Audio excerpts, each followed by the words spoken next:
first song under the stage name Cammed Out. We're just gonna do the build and the drop.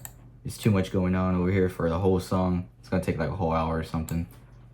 So to start off, I'll just play a little bit of it. So I got this little vocal here that I kind of hijacked. It's just saying bass is kicking, drums is knocking, whatever. And I got a little pitch bend right here with the pitch going up. At the same time, the volume is going down, so I can throw in another one. This space right here, we're gonna have my little vocal that I did myself, which got deleted somehow. So that's gonna be blank.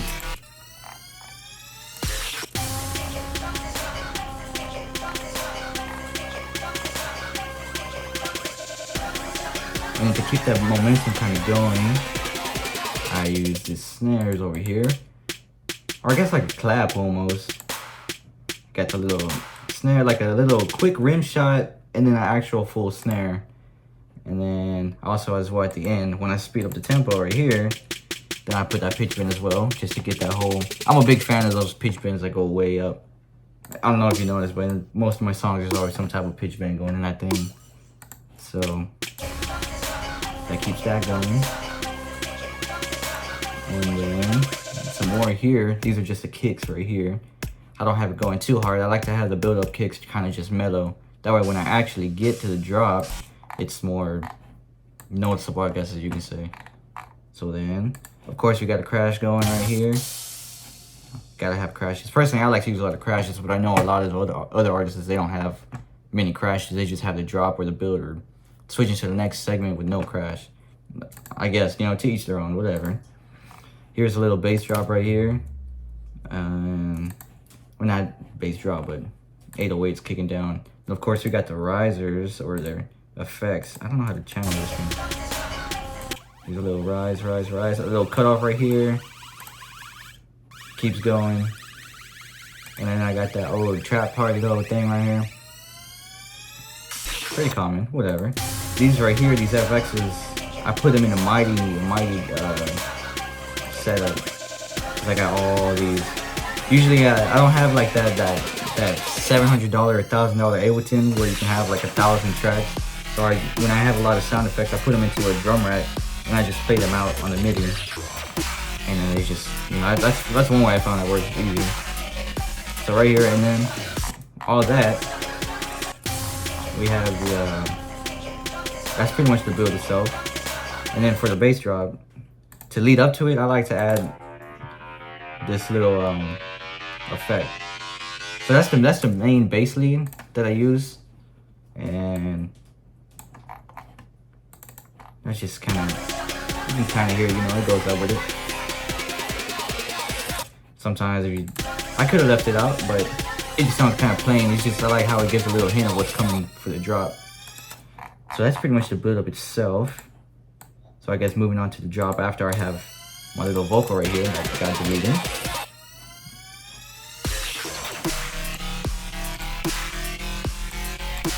So one of my favorite things about this one is actually what I did with these snares right here.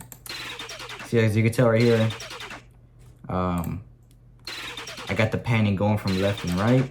So when you hear it and you have headphones or whatever, or in the car, you kind of hear it shift over, like back and forth. Cool little effect I did that I actually like a lot. Let's see, and then we have this from Looperman. Just has like that quick little one shot, and my crash, of course. Let's see, what's this right here? Oh, I gotta have the lasers, you already know. This, I don't even know what this is. Oh, so there's a downlifter right there. Very small downlifter. And then we have my bass lead, which has I got a lot of automations for it, honestly. I got the compressor for the sidechain, frequency, the gain low. I cut off the low, I think, because I have another 808 that goes with it. Sometimes it can be a little muddy, so I don't really do all that. Gain low, delay, macro, I believe that's for the little fade I got. Let's see, where did I see them? There it goes. There you go. So you see I got this going on here. Just a single note, and I got that pitch bend always, along with that macro to add that little fade, like that little gate effect. And I have it on a triplet, on a 1/4 quarter triplet.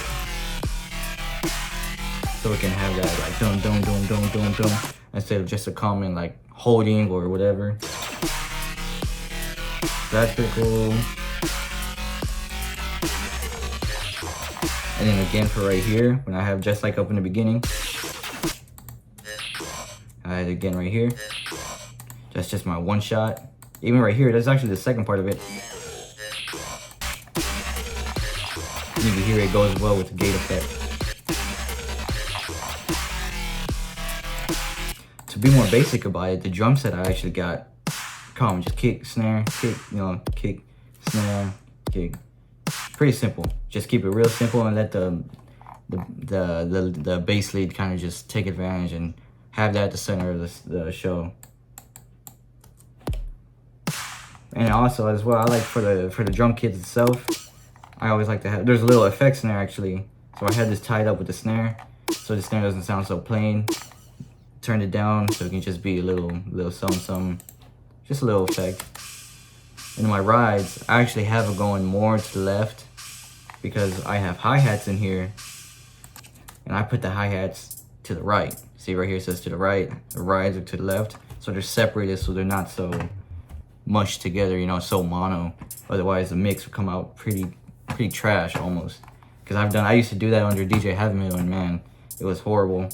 And then I realized how much time it takes to be mixing and mastering all this stuff, and I'm not really a fan of all that. If there was an easier way where I could just buy someone to do it, that'd be nice, but I'm not all about that. Gotta do it myself. Okay, that. In the second half, one thing I like is definitely that little fall I have right here. And it gets back to it, because you know right here, I went up, then I go down with the pitch bend. Let's see if I have it out right here. No, I don't have it out right here. Oh, I do have it right here. Boom, right there. That's the pitch bend right there. See? Yeah, go up. A little pause. Back down. And I also did the, I don't think I have it out. The LFO rate. Sped up the LFO. Then it goes up again. Then I fade. Then I slow down the LFO rate. But still keep going up. Boom, there you go.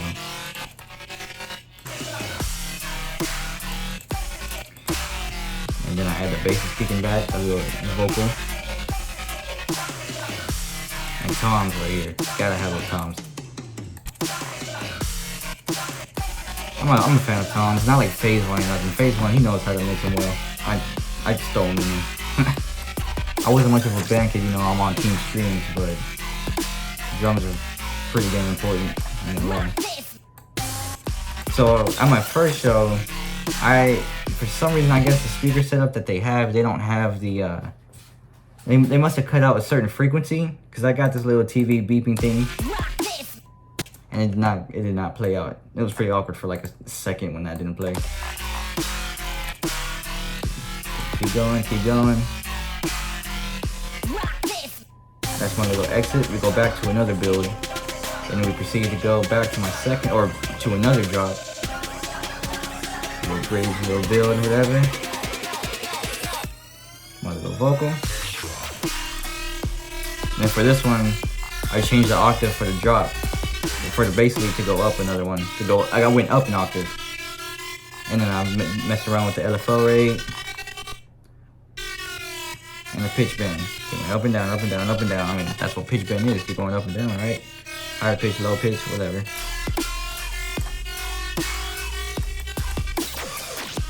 Oh, that's another thing too. One of my, let's see, where is that?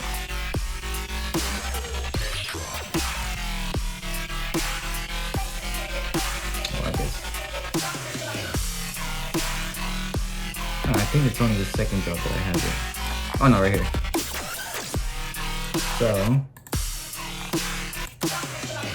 right here. There you go. Some more lasers. That's not in here. We go. A little somatic spec right here. So for these, see, I got pitch bend right here, going, you know, kind of mid and going up. throughout the song, I have another one right here, but I went back down. So there's one, there's two, and later on in the song I go back, but see I go way up and way down. It's just the small things I love with the little pitch bends to kind of just add little differences or whatever. This isn't like, I hope it's not like rhythm. I wasn't trying to go for rhythm with this where it's all repetitive and everything, but I'm not knocking on it, but I am a big fan of rhythm. I mean, I'm attempting to make some rhythm for these next songs that I'm planning to drop. But I do have a taste in like dubstep and rhythm, and then house music for sure. Like Down I did with 128 BPM. That was pretty fun. That one actually was nice. When I played that one at the show, that shit, everybody was digging it. That made me feel better, so that was cool. Here we got my little chance to always have little, instead of having white noise, whatever, it just kind of, or I guess you can use this as white noise. It just kind of clears it up. And I also have it going right, left. I think, right? Yeah. Right, left, not just the center, because then it'll be too mushy. I'd rather the bass itself, the lead, be more in the center. So everything else just kind of follows it on the other side. And yeah, so I think that pretty much covers up just the build and the drop. I wish I had my sample that I brought in from because honestly this is a new laptop, and the old laptop, this is where this project was going in the old laptop, but it was pretty much garbage. And it had like the fan issues and it'd be really loud. So I got rid of all that. Switched over to this MacBook and it runs pretty well. So I transferred over the project, but that one sample that didn't stay was the sample of me saying time to get cammed out. Which honestly pretty horrible. I just had like a phone and I was just like, you know, screaming on my phone. Yeah, and I put pitch effect in that because I didn't want to have my little horrible voice or whatever. Other than that, I think that maybe completes building a drop. I wanted to show off how it is because I like to go back to my old songs. I'm sure I'll be making more content like this, and I'll definitely break down most of my other songs, just little parts of it. Maybe I'll even do whole songs, but if I do the whole song, it's gonna be a big breakdown. No problem. Let's see. Oh, one last thing though, I will show you is the 808. I don't think I did show off the 808. So it's just 808. Same thing. I just cut off the sound effects, went to the sub, pitch bend and everything, and the LFL rate matches it all. So it'll run, you know, it'll run hand in hand with the lead itself. So, and then other than that, the sidechain is one important thing. The sidechain is always important, you know. So you have it. It just goes with the kick, so it just kind of sounds like, you know, just like a, you know, for the headbangers. I don't know how to explain it, but you know, it just sounds good. Just to have that. So when the kicks come and all that 808, all that bass, basically all that bass, it just makes it sound better. Or run smoother. So that pretty much sums it up. That is cammed out for the build and drop. Hopefully this was good enough. I can maybe do some other songs here and there, but I plan on listening to it. Appreciate it.